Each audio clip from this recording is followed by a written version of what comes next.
The Independent Electoral Commission says that it will soon embark on a national voter registration campaign encouraging people to vote in local government elections. President Cyril Ramaphosa has announced that the 27th of October this year as the day when the country will go to the polls. The IEC says that it will introduce new management voting devices to replace the old zip scanners at this year's election. IEC Deputy Chief Electoral Officer Mawethu Mosery says that all necessary preparations are being made to ensure that COVID-19 health protocols are adhered to.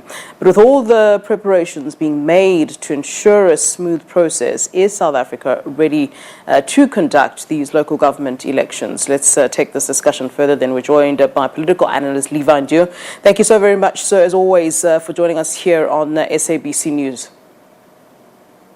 Flo, good afternoon. Good afternoon to the viewers at home.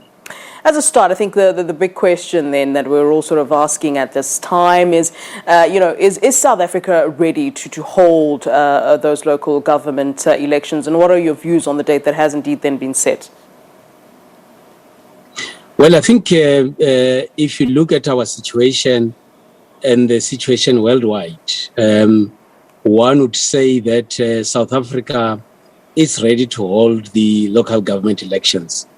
And why do I say so? I say so because a lot of South African citizens have been able to cope under the current circumstances and of COVID-19. But also at the same time, a lot of South Africans have been able to embrace the use of technology in the sense that all or most political parties will still be able to get in touch with the ordinary citizens and sell their political parties or campaign for the local government elections to take place. But another aspect that we need to look at is the capacity of the IEC to deliver on elections.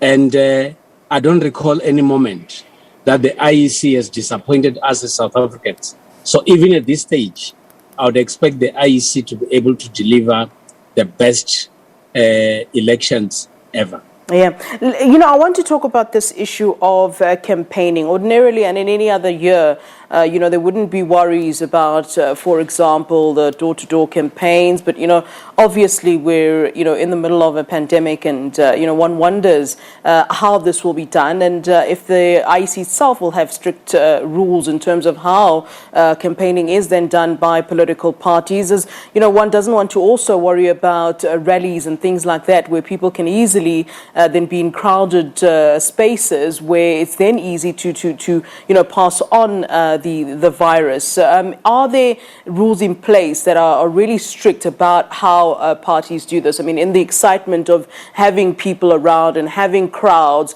I wonder if that is top of mind for those that will be campaigning.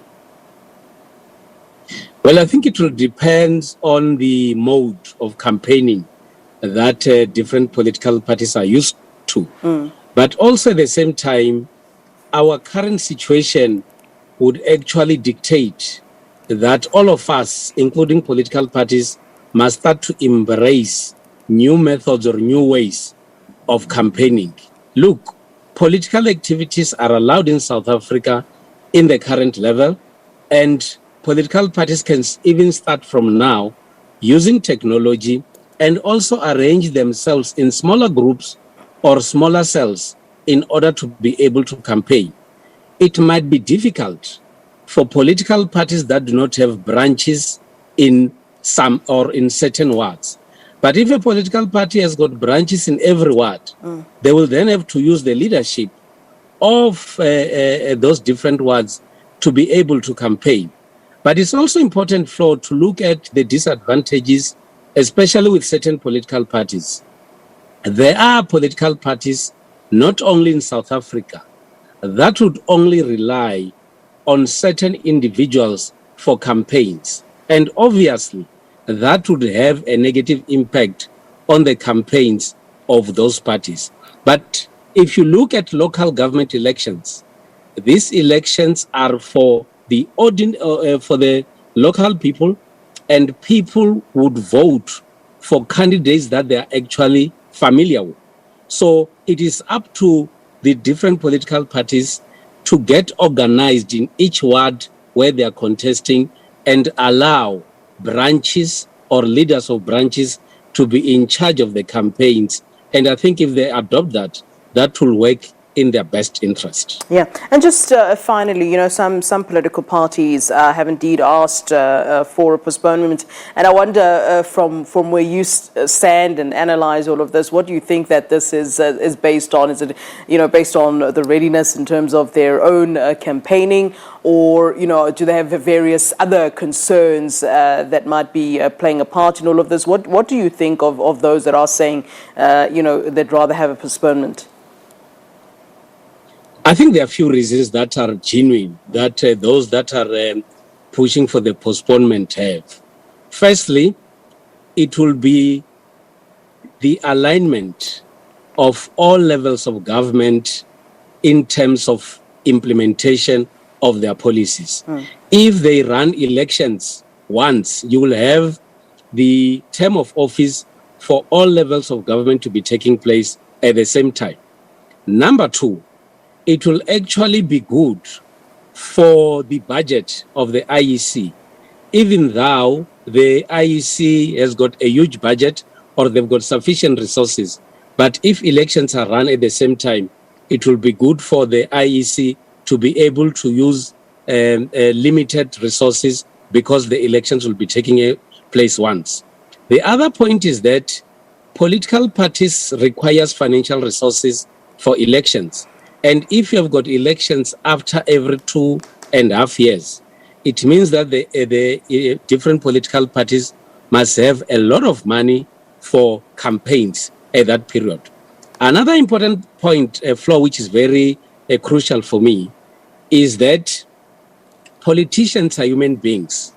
When they go out and campaign every 2.5 years, it takes a strain on these individuals, and they also need to rest and focus on other responsibilities. So for me, I think the reason for having both general and local government elections at the same time is also genuine, and is one thing that I think the IEC will still have to consider. And of course, having been agreed upon by parliamentarians. All right, Mr. Ndou, thank you so very much for being with us here on SABC News. Much appreciated. You're welcome.